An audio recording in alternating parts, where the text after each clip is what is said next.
नमस्कार साथियों, मैं आपका स्वागत करता हूं इस नए प्लेटफॉर्म पर।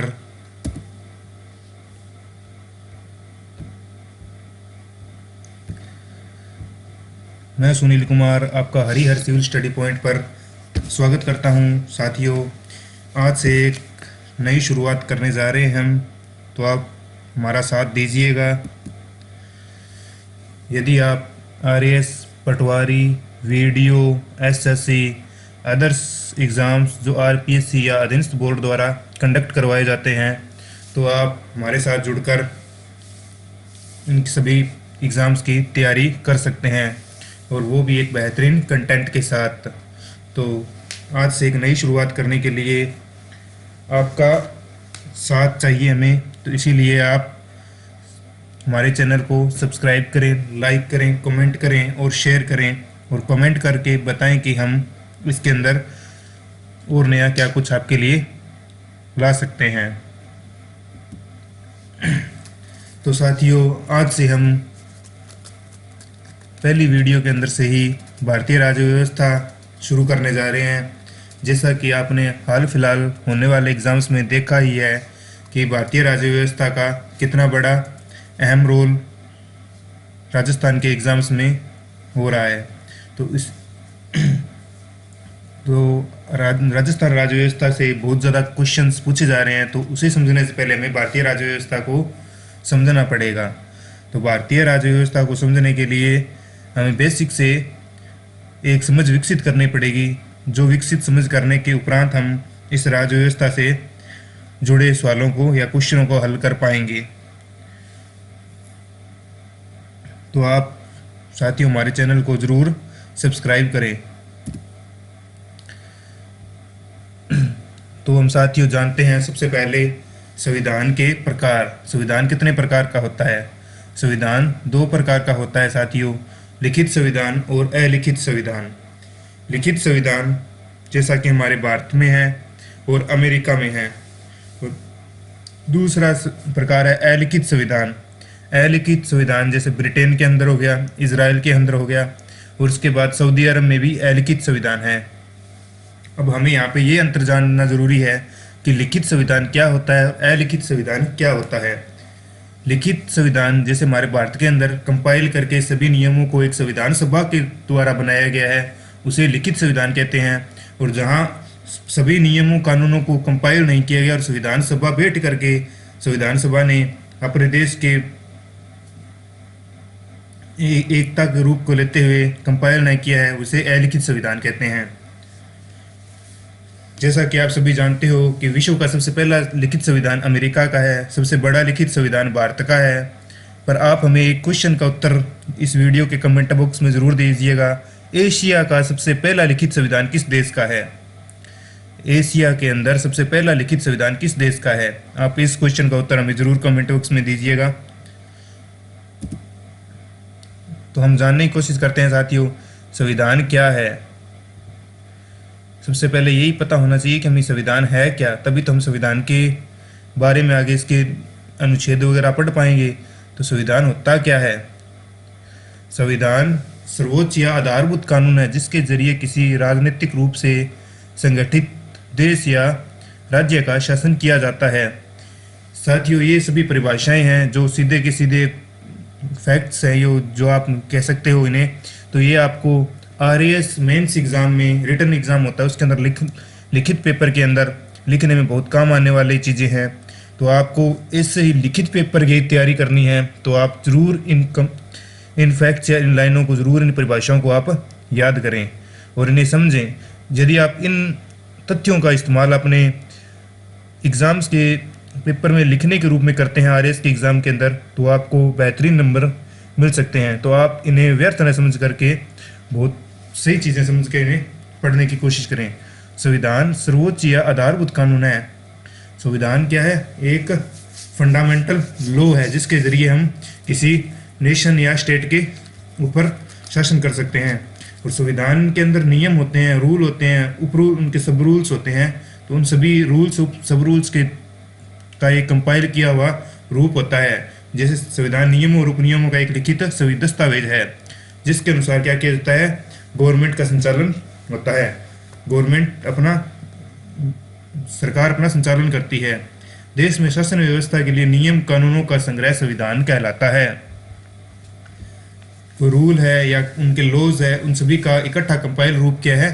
संविधान है, कॉन्स्टिट्यूशन है।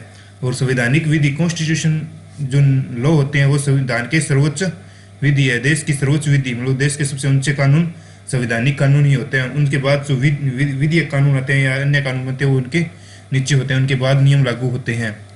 इसके अंदर आपको दो चीज़ें जाननी जरूरी है। एक तो राज्य क्या होता है। यहाँ राज्य का अर्थ अपने अलग अलग राज्य से न लेकर के पूरे देश को राज्य कहते हैं। संविधान के अंदर राज्य की परिभाषा देश के रूप में ली जाती है, न कि एक अलग से राज्य के रूप में।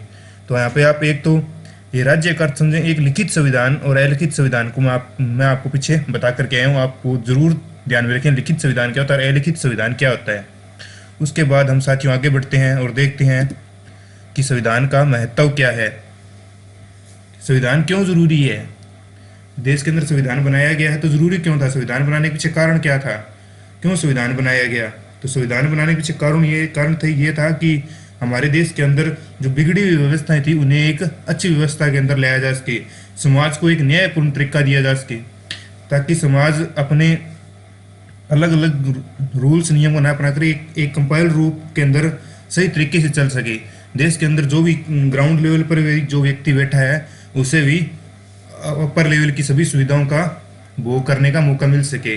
जो सरकार के द्वारा जो नियम जो योजनाएं बनाई जाती है उन योजनाओं का वितरण सभी में समान रूप से हो, इसीलिए ये चीज़ें संविधान बनाई गई थी और उन चीज़ों का समावेश संविधान में किया गया। जैसे कानून कौन बनाएगा, तो ये संविधान में बताया गया है कि कानून बनाएगा कौन। इसी तरह संविधान में पूरी चीज़ विवरण दी गई है कि कानून बनाएगा कौन, कानून लागू कौन करेगा, कानून का संरक्षण कौन करेगा। जैसे कानून बनाती कौन है, हमारी संसद विधायिका लेजिस्लेटिव असेंबली बनाती है। उसके बाद उसे लागू कौन करती है, कार्यपालिका एडमिनिस्ट्रेशन लागू करता है। उसके बाद न्यायपालिका उसका संरक्षण करती है, न्यायपालिका उसका देखती है कहीं कोई कानून या नियम के अंदर कोई किसी व्यक्ति के मूल अधिकारों का हनन तो नहीं हो रहा, कानून बनाया गया है या जो कानून बनाया गया वो कितना सही है या कितना गलत है, उसका न्यायपालिका संरक्षण करती है। जैसे समाज में शक्ति का मूल वितरण, ये मैंने आपको शुरुआत में बताया था कि समाज के अंदर सभी चीज़ों का वितरण किस प्रकार हो, उसके लिए संविधान जरूरी था। सरकार के निर्माण को बताता है गवर्नमेंट बनेगी कैसे, हमारे वोट देकर के किस तरह गवर्नमेंट ने किस तरह राष्ट्रपति बने चुना जाएगा, किस तरह प्रधानमंत्री चुना जाएगा, किस तरह से हमारे बेसिक लेवल पे आके सरपंच या नगर प्रशासन के अंदर जो भी प्रधान वगैरह होते हैं वो किस तरह चुने जाएंगे। तो वो हमारे सरकार के निर्माण को भी संविधान बताती है। उसके बाद न्यायपूर्ण समाज की स्थापना हेतु उचित परिस्थितियों का निर्माण करता है। समाज के अंदर न्यायपूर्णता किस तरह बनी रहे, और ये हमारे संविधान से देश के भूत भविष्य और वर्तमान की झलक भी हमें मिलती है। हमें पीछे के बारे में पता चलता है हमारे संविधान से, वर्तमान के बारे में पता चल रहा है और आगे आने वाले भविष्य के बारे में भी संविधान देखता है। जैसे आर्टिकल 21 भविष्य के अंदर भी देखता है कि व्यक्ति को निजता का अधिकार है, व्यक्ति को जीवन जीने का अधिकार है। ये सभी चीज़ें में झलक कहीं ना कहीं हम अपनी समझ से विकसित करके उसको देखें तो हमें पता चलता है उसमें भविष्य की झलक संविधान में देखी जा सकती है। उसके बाद है संविधान का निर्माण। अब सबसे पहले हमें यही चेक करना होगा कि संविधान का निर्माण हुआ कैसे था। तो संविधान के निर्माण सीधा तो है नहीं कि किसी ने कहा और बन गया, इसके लिए बहुत सारी मांगे उठी थी हमारे संविधान के अंदर। और संविधान के निर्माण के लिए संविधान सभा की मांग भी उठी थी। तो इसीलिए सबसे पहले 1895 के अंदर बाल गंगाधर तिलक के द्वारा स्वराज अधिकार में सबसे पहले संविधान की मांग की गई थी और संविधान सभा के बारे में कहा गया था। उसके बाद 1922 के अंदर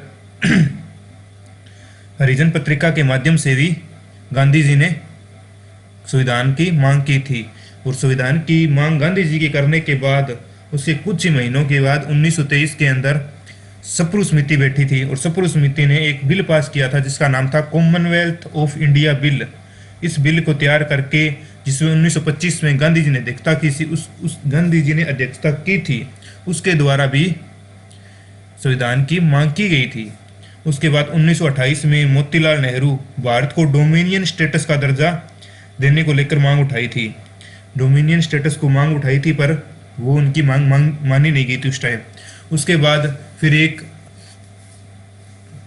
सिस्टमेटिक तरीके से पूरे ऑफिशियल वे के अंदर 1934 में सर्वप्रथम एम एन रॉय ने भारत में संविधान सभा के गठन का विचार रखा था।